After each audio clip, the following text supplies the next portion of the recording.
In the previous lecture, I missed this point that reverse transcription is involved in telomerase enzymes. So, I'm mentioning again this topic in this video lecture. And also one of the thing we have to notice is reverse transcription is the special replication mode in which single stranded RNA we are taking as a carrier and we are synthesizing double stranded DNA.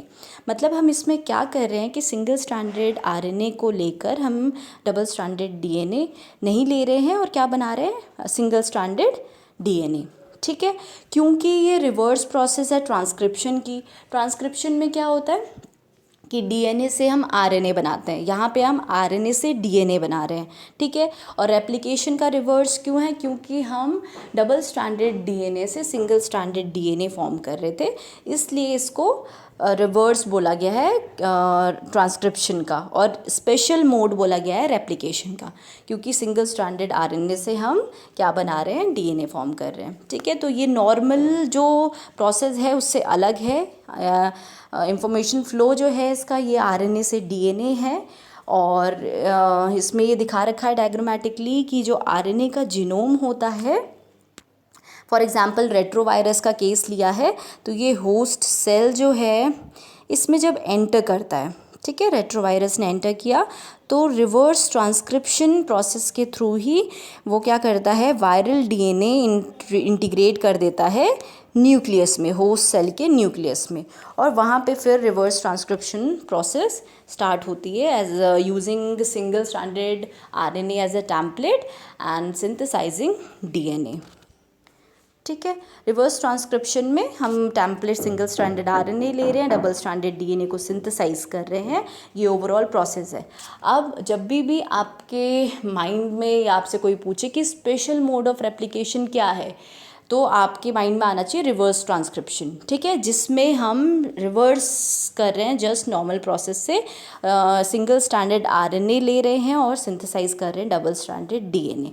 ठीक है, और overall process में क्या हो रहा है कि single stranded DNA की सिंथेसिस हो रही है complementary to single stranded RNA. मतलब कि अगर ये सीक्वेंस है और ये सिंगल स्ट्रैंडेड आरएनए है, और ये जो सिंथेसिस यहाँ पे क्या है, सीक्वेंस लगा हुआ A T T C, तो यहाँ पे क्या बनेगा,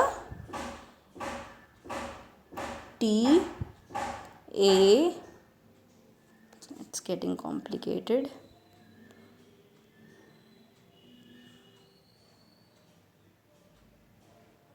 ये सिंगल स्ट्रैंडेड आरएनए है और ये डीएनए की कॉपी है. तो यहाँ पे अगर A T T C G, तो यहाँ क्या बनेगा, T A A G G और G के साथ C.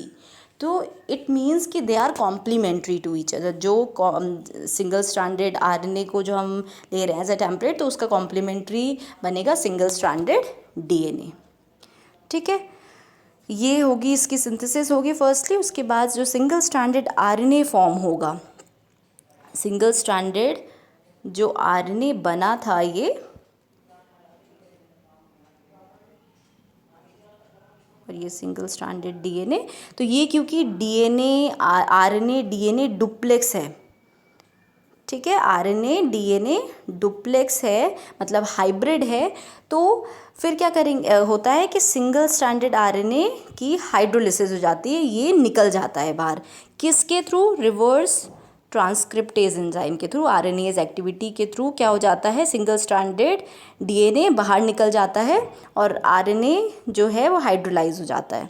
ठीक है, तो क्या होगा, अब हम इसको कंसिडर करते हुए फिर जो सेकेंड सिंगल स्ट्रैंडेड डीएनए है वो सिंथेसाइज होगा using the left single stranded DNA as a template. अब जो ये बच गया था हमारे पास सीक्वेंस, क्या बचा था, ये तो जो आरएनए था वो हाइड्रोलाइज हो गया, सिंगल स्ट्रैंडेड आरएनए। तो ये जब हाइड्रोलाइज हो गया उसके बाद जो हमारे पास रिमेनिंग सिंगल स्ट्रैंडेड डीएनए बचा, जो हमने बनाया था TAACCGG, ठीक है, यहाँ पे ATTGGCC था ना सिंगल स्ट्रैंडेड डीएनए, वो हाइड्रोलाइज हो गया। तो यहाँ पे जो new complementary single stranded DNA बनेगा उसमें क्या आएगा, ATTGGCC, ठीक है। तो ये भी क्या है, single stranded DNA, newly synthesize single stranded DNA form हो जाएगा, ठीक है। तो ऐसे सिंथेसिस होती है और फिर क्या लास्टली बन जाएगा, डीएनए कॉम्प्लेक्स, क्योंकि पहले तो आरएनए था, उसकी मदद से सिंगल स्ट्रैंडेड डीएनए फॉर्म हुआ और फिर जो उसकी आरएनए जो फॉर्म हुआ उसकी हाइड्रोलिसिस कर दी हमने, और उसके बाद सिंगल स्ट्रैंडेड डीएनए जो न्यूली फॉर्म्ड हुआ उसको एज अ टेम्पलेट यूज़ करके हमने नया एक और सिंगल स्ट्रैंडेड डीएनए फॉर्म कर दिया, और अब जो कॉम्प्लेक्स बना है वो डीएनए डुप्लेक्स का कॉम्प्लेक्स बना है, ठीक है। ये दिया हुआ है डायग्रामेटिकली कि यहाँ पे हमने ये 5'3' mRNA टेम्पलेट लिया, ठीक है। ये है सीक्वेंस ओलिगो ए, और यहाँ पे ओलिगो DT प्राइमर हमने ले लिया। फिर रिवर्स ट्रांसक्रिप्टेज यूज़ करके DNTP हमने cDNA और mRNA का हाइब्रिड फॉर्म कर दिया, ठीक है।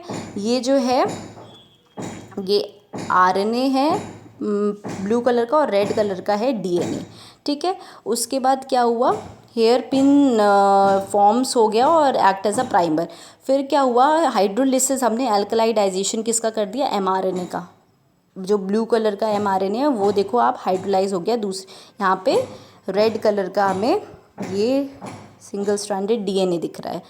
तो अब यहाँ पे एक लूप बनता हुआ आपको दिख रहा है, वो एज अ प्राइमर काम करता है, ठीक है, प्राइमर की तरह काम करेगा। और यहाँ पे ये आप देख रहे हो दूसरे में DNA पॉलीमरेज फर्स्ट DNTP, ये एक नया न्यूली सिंथेसाइज DNA तैयार हो जाएगा। और न्यूक्लियस S1 जो है सिंगल स्ट्रैंड स्पेसिफिक, जो कि क्या होता है, डाइजेशन करता है हेयर पिन। यहाँ पे जो ऐसे लूप लाइक स्ट्रक्चर था उसका डाइजेशन का काम करता है न्यूक्लियस S1 या S1 न्यूक्लियस भी बोलते हैं हम इसको। तो फिर हमारे पास लास्टली क्या बच जाएगा, double stranded cDNA, complementary DNA। cDNA का मतलब कॉम्प्लीमेंट्री DNA, ठीक है। रिवर्स ट्रांसक्रिप्टेज एक ऐसा एंजाइम है जो कि रिवर्स ट्रांसक्रिप्शन में यूज़ होता है, और इसमें 3 टाइप की एंजाइम्स पार्टिसिपेट करते हैं, एक RNA डिपेंडेंट DNA पॉलीमरेज, दूसरा RNase और तीसरा DNA डिपेंडेंट DNA पॉलीमरेज, ठीक है। RNA as a template use कर रहे हैं तो RNA डिपेंडेंट DNA पॉलीमरेज होगा। अगर हम DNA से ही DNA बनाएंगे, DNA as a template use करेंगे तो DNA डिपेंडेंट DNA पॉलीमरेज होगा। और अगर हमें हाइड्रोलिसिस करनी है so which one is use RNase। So ये सारे इनके फंक्शंस हैं। सिग्निफिकेंस क्या है रिवर्स ट्रांसक्रिप्शन का, वो ये है कि मॉलिक्यूलर बायोलॉजी के लिए इसकी इम्पॉर्टेंट डिस्कवरी हुई थी रिवर्स ट्रांसक्रिप्टेज की।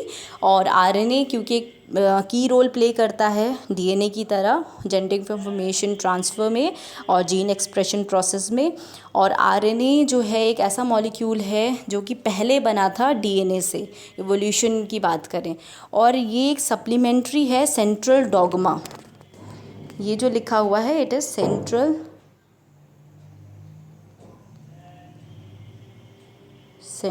डॉगमा,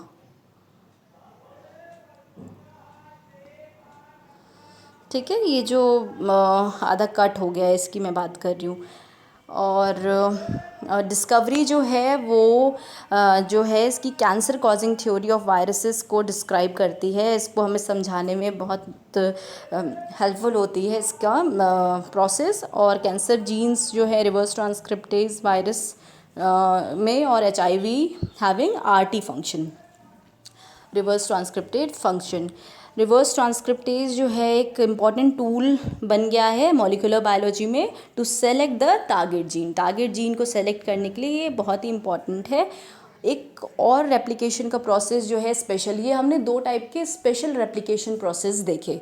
मतलब नॉर्मल तो आपने पढ़ लिया प्रोकैरियोट्स और यूकैरियोट्स का, ये स्पेशल टाइप के हैं। एक रिवर्स ट्रांसक्रिप्शन, दूसरा है रोलिंग सर्कल रेप्लिकेशन। इसमें क्या होता है, सर्कल फॉर्म हो जाता है और टेकिंग कंसिडरेशन 5 to 3' डायरेक्शन में डीएनए पॉलीमरेज बाइंड करते हैं और 2 सर्कल्स फॉर्म कर जाते हैं। ये जो है 5, यहाँ पे ये आपने देखा कि ये ब्रेक आया, उसके बाद ये 5' डायरेक्शन में मूव करने लगा, ठीक है।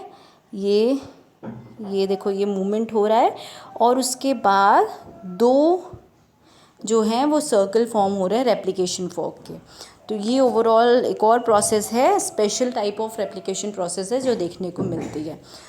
So that's all for today's video in replication of prokaryotes and eukaryotes and special type of replication process as well. So thank you, and if you have any query you can ask me.